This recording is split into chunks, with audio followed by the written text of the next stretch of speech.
दोस्तों बारिश में हमारे फूलों के पौधे ख़राब हो जाते हैं, क्योंकि बारिश की बूंदें जैसे फूलों पर पड़ती हैं तो या तो काले पड़ जाते हैं, या पत्तियाँ मुरझा जाती हैं, या फिर फ्लावर पेटल्स जो है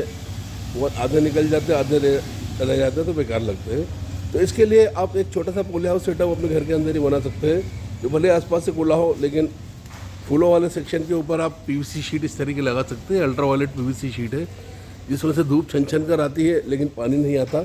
तो इस करके इनको रोशनी मिलती रहती है और ये पानी से बचे रहते हैं और अच्छे फ्लावर देते हैं। आप देखिए मेरे यहाँ कितने अच्छे खिले खिले फ्लावर है, सबका रंग अच्छा खिल कर आ रहा है, क्योंकि इन्हें अच्छी रोशनी मिल रही है, धूप